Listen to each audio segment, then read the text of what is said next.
So this is one of many very similar videos I've made in this channel. The last proper Agents of S.H.I.E.L.D. being canon video I made was during Season 6's airing, so it's kind of been a while, and on Twitter especially over the last week or so, there's been such an increase in people talking about Agents of S.H.I.E.L.'s status in the MCU, where it sits, if it even sits, people saying it's never been canon and never will, others saying it is. Well, I'm here to talk about why Agents of S.H.I.E.L.D. is canon, why Agents of S.H.I.E.L.D. is completely tied to the MCU. Now, if you like this video, you want to see more videos like this, if you're a Marvel fan or you just like nerd stuff, maybe check out the channel, maybe subscribe, like, share it to somebody you think might like it. There will definitely be more Agents of S.H.I.E.L.D. videos for sure. I'm trying to make as many as I can, but you know, 3-4 years going on now since the final season there, it's hard to constantly try and think of new original ideas for the show, but we'll see. But in my opinion, Agents of S.H.I.E.L.D. is 100% inexplicably tied and connected to the main MCU. It's canon, in my opinion. But I fairly have to start off by saying that to date there has yet to be an interview or a quote where someone involved in the show or in Marvel has explained exactly what happens in the later seasons of Agents of S.H.I.E.L.D. And that's where the confusion kind of comes from people disputing its canon status. Now, I personally think Season 7 of Agents of S.H.I.E.L.D. especially makes it pretty clear how the show joins back with the MCU after a few seasons of time travel. But there is no completely definitive answer or explanation from the show's creators or writers themselves. A lot of the answers have kind of been come up with by fans. At least none from the writers or creators that I've yet to come across. But again, I think the show kind of makes it clear what happens there. I'm also going to be pretty light on spoilers for the show. Broad plot points as well as the very end of Agents of S.H.I.E.L.D.'s final season is going to be touched on, but there's not going to be much reason for me to touch on like major character deaths or anything like that. Also, after the description of why the show is canon to the MCU, I'm going to go over some really popular and often repeated questions about differences or reasons why S.H.I.E.L.D. isn't canon and kind of give my best answer for them. Now, Agents of S.H.I.E.L.D. started in September 2013, over 10 years ago at this point, and it was always advertised as an expansion of the Marvel Cinematic Universe, that it would pick up the pieces left behind from Avengers 1, and that it would showcase Phil Coulson with Clark Gregg reprising his role and how S.H.I.E.L.D. deals with the events of upcoming Marvel films. For all intents and purposes, Agents of S.H.I.E.L.D. was sold to fans as a project that would be like DLC for the Marvel movies, essentially. It'd expand on what you saw in the movies and would fill in some gaps. But Agents of S.H.I.E.L.D. Seasons 1 to 4 don't include time travel or anything that puts the show outside of the MCU. It's pretty straightforward. The show starts a year after the end of the first Avengers film. The very first episode deals with a serum made directly from things left behind from Captain America the First Avenger, The Incredible Hulk, and Iron Man 3, which at the time was a film that had only released a few months prior. Throughout the first season, we see Nick Fury, Lady Sif, Maria Hill, direct tie-ins to Thor: The Dark World, and all this culminates in Season 1, Episode 17, which shows us the events of Captain America the Winter Soldier and how Hydra brought down S.H.I.E.L.D. We see all of this from the eyes of our main characters, and it just makes The Winter Soldier an even better film because of it, and The Winter Soldier is already a fantastic film. Now, we've heard a bunch of times that the kind of show that they wanted Agents of S.H.I.E.L.D. to be was held back by one simple fact. They had to wait until Winter Soldier came out, so that they could really tell the spy story they wanted to tell because they couldn't spoil the film, obviously.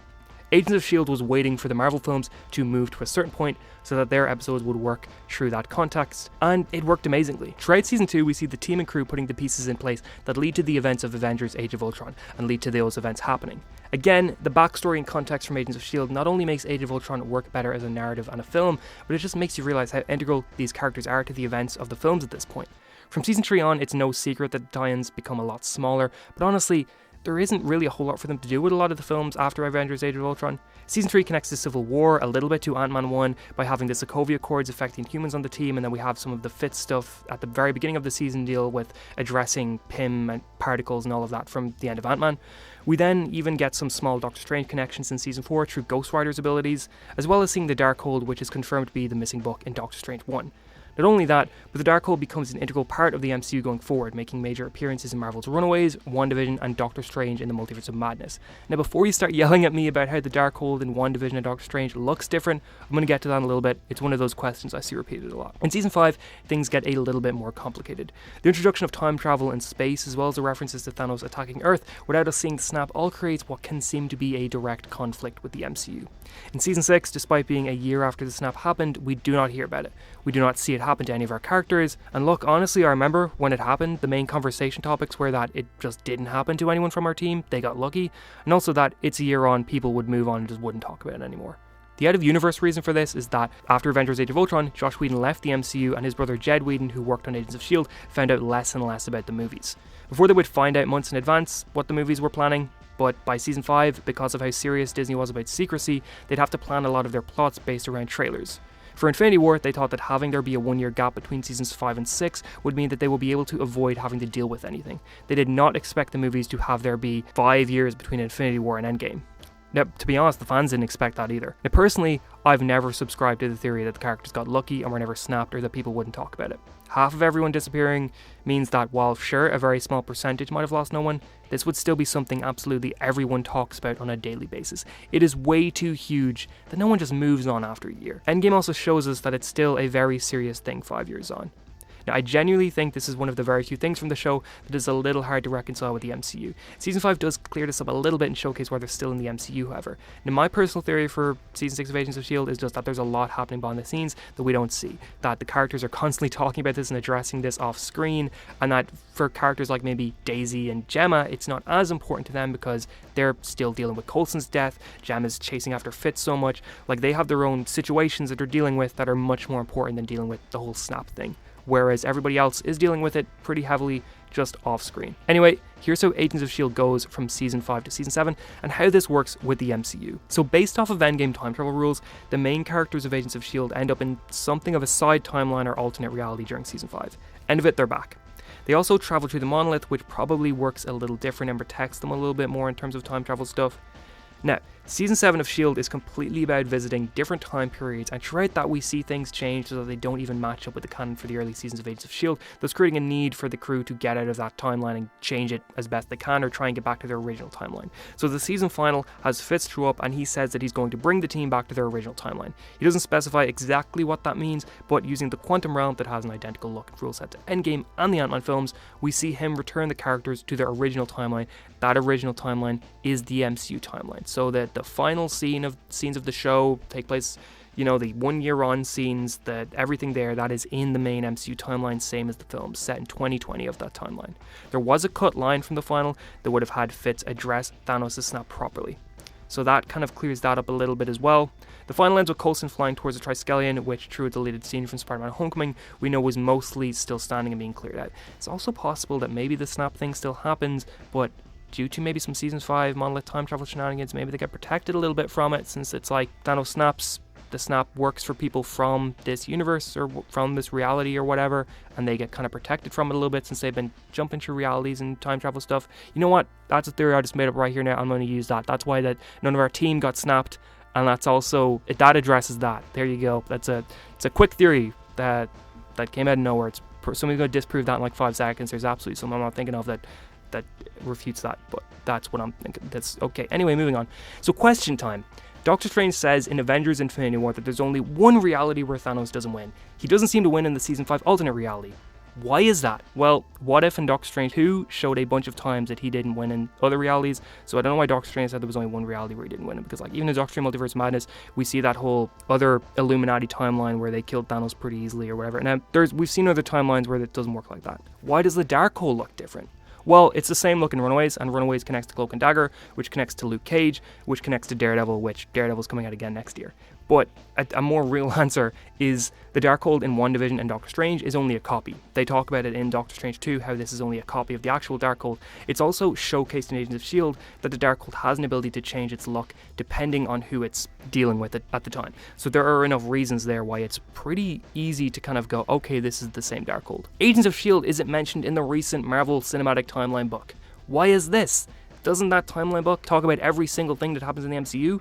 Well, Daredevil and none of the Netflix shows have been talked about in that either, and they've confirmed that they're canon pretty recently. Because of the Disney timeline, we now know that Marvel is considering Daredevil and Netflix shows as proper canon to the MCU.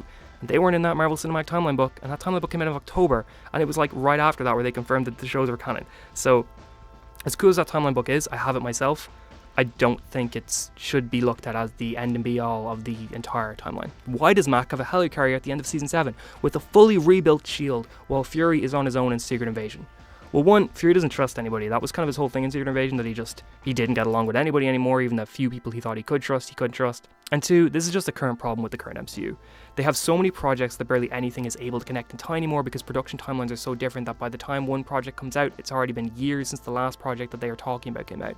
Plus, new S.H.I.E.L.D. could very much just be in the background. Agents of S.H.I.E.L.D. set up a thing where our main characters had been multiple times taken down by the public or had to have government oversight because Agents of S.H.I.E.L.D. was constantly being perceived as the bad guys due to, Hydra or Mace's shield falling and so many other things and LMDs and all that sort of stuff. They've been painted as the bad guys in the public face, and they probably want to stay completely hidden this time. They don't want to come out in the open and be like, well, we're back. Because everybody's just going to go, well, one, aren't you guys mostly bad guys? And two, you haven't really done much for us lately. So yeah, I think that they probably just want to stay completely hidden. For more Fury evidence, here's the official biography of Fury from the official Marvel website, which mentions his S.H.I.E.L.D. appearance. Another thing, Edward Jarvis, who only appeared in Agent Carter, was in Avengers Endgame as the first official live-action Marvel television character jumping from TV to the movies. Most of Agent Carter's storylines were directly influenced or dealt with in Agents of S.H.I.E.L.D. Like, go back and rewatch Agent Carter seasons 1 and 2 alongside Agents of S.H.I.E.L.D. seasons 3 and 4. You will genuinely be surprised how many of those storylines are like slightly referenced or show up. Besides that, we got Sousa in Agents of S.H.I.E.L.D. Season 7 as a main character, and we have Agent Carter appear in a bunch of times in Season 2 that tie into her show. So, like, Agents of S.H.I.E.L.D. and Agent Carter are really tied together. Edwin Jarvis showing up in Endgame just kind of ties it together a little bit more. There are a lot of other questions people ask. I can't think of them off my head right now, but there are pretty easy answers for a lot of them that, while sometimes you have to go digging a little bit, the shows and the movies do kind of give enough answers and reasons why things connect together. Plus, if you're going to use the argument that Agents of S.H.I.E.L.D. doesn't count because Season 5 and most of Season 7 is an alternate timeline, well then technically Loki shouldn't count either because pretty much the entirety of Loki takes place in alternate timelines and in different parts. Like, does Avengers Endgame not count then because it takes place in mostly alternate timelines? Like, there's a lot of things here where I think there's more reasons why Agents of S.H.I.E.L.D. is connected to the main MCU and why it is still canon to the main timeline than reasons why it isn't. But hey, look, again, this is just very much an opinion-based thing, mostly surrounded by theories made up by fans over the years. There really isn't a whole lot of definitive things out there to say why yes it is or yes it isn't. But I think it's just, considering the direction Marvel Television's taking at the moment, I think it's pretty clear it is. But let me know, how do you feel about this? After this video, do you think Agents of S.H.I.E.L.D. is not canon anymore, or do you think it is? Or is there anything I said that actually needs to be corrected, that I got wrong, or do you think doesn't add up or anything like that? Let me know. I'd love to have like a proper discussion about that, because this could be a video I make every couple of years, and like the more people correct me on things that are wrong, the more I can like change that going forward and being like, okay, so then this doesn't add up, maybe let's come up with something that does add up. And again, if you enjoyed this video, make sure to like, subscribe, share it to people you think might like it. Agent of S.H.I.E.L.D. videos will happen. I might do one talking about the Marvel, like all the Marvel references from the movies that are in the show, just like a giant list of them. I also really want to get back to that comic character video I made years ago. It's like the most viewed video on the channel, and I never made a part 2 for it, so I might go back to do that. But yeah, thank you very much for watching, and I hope you have an amazing day. And that it would showcase Phil Coulson with Clark Gregg reprising. And it would showcase Phil Coulson with Clark Gregg reprising it. And it would showcase Phil Coulson with Clark Gregg. Fucking hell.